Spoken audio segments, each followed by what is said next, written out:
Hello from Central Virginia. So it is definitely time to prune blackberry canes here in Central Virginia. Now, I have already pruned the ones up at my kitchen garden, but the vines that I'm going to tackle in this video are my newer canes that I planted 2 years ago. So these blackberries fruited last year for the first time and put on a tremendous amount of very vigorous growth. And so now it is time to prune them way back and get ready to go for this growing season. I anticipate they'll be equally productive this year and just continue to get more and more productive as they go on. So yeah, this is a mess. Let me show you. This is my blackberry planting.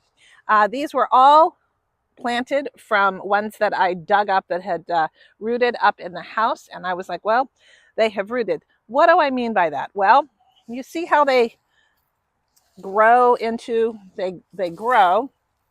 And this one here has grown off and it has rooted. That's how they get going for another season. But I really don't want it rooting out this far.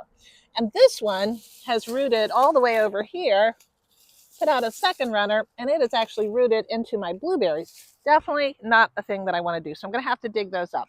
But first, I'm going to go ahead and trim these way back, and I'll show you how I'm going to do that. It's a huge mess, and it can be very daunting when you start.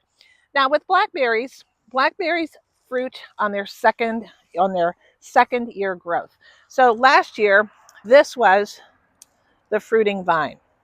This was growth that was ready to fruit last year. So it was growing the first year that I planted them, but not fruiting. And then it became the fruiting vine last season. And now it's dead. Do not be alarmed. It's supposed to be dead. So the first thing I'm going to do is come along and trim out all the dead ones. And then we're going to start tackling this new growth.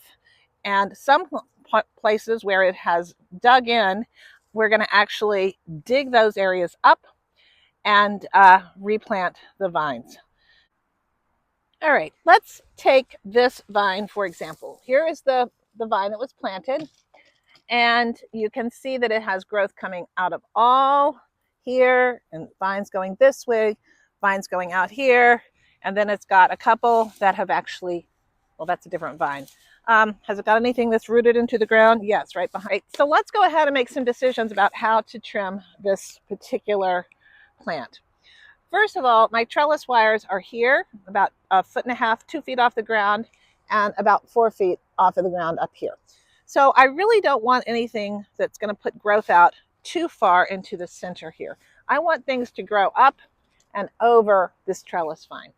So that means I'm going to really trim back some of these that are growing out into this area here.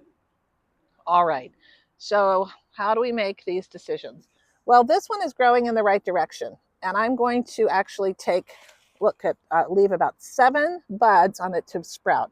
Here's 1, here's 2, 3, 4, 5, 6, 7. So I'll be cutting off this bit.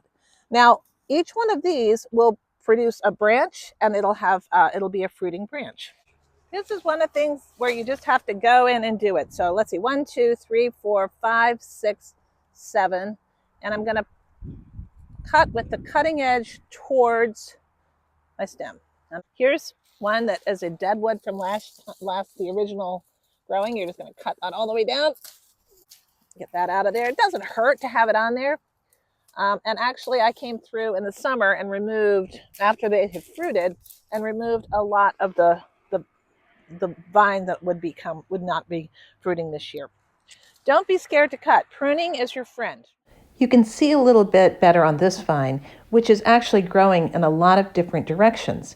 So I'm going to remove anything that is growing in the wrong direction to train this cane to grow back into the fence. This piece is growing back into the fence and will be kept, but pruned off, as will this one. However, some of these are growing, this one is growing in the wrong direction and will be cut off completely. And this one is growing in the wrong direction, so I will cut it all the way back. We'll go ahead and trim these so that they have a few good growth spurts on them, and they'll grow back towards the trellis. I hope you can see better on this one. When your blackberries spread, they spread by when the vine touches the ground, it will set root like this. Now, as I was working in my blackberry patch here, I found these in places where I definitely did not want them, like 6 feet away from my blackberry canes and my blackberry row.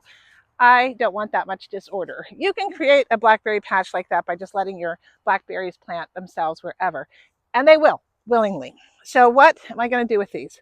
Well, it seems a shame to waste them, and so what I'm actually going to do is plant them. I'm going to plant a couple on this blackberry row, and then I'm going to actually cut this off about here and root it in potting soil and give it to friends so they'll have a free blackberry bush. So these are basically blackberries that are descendants from the original blackberries that my dad planted probably 35 years ago. I think that's rather nice, don't you? So you can see that the canes are drastically pruned back. They will grow so fast and so much, but you can see that I probably left a few too many on this particular branch. I might come back and take off this one because you want to have that plant really put its energy into producing fruit. All right, well, that was a nice little bit of work for an afternoon. I've gotten all my blackberries trimmed up. I'm just going to leave these, and I'm not going to put any fertilizer or anything on them. I'm just going to let them be. They've been hardy enough as they are. So that is all I have for you today. Get out there and prune those blackberries and don't be afraid. Thank you so much for watching. Take care. Bye.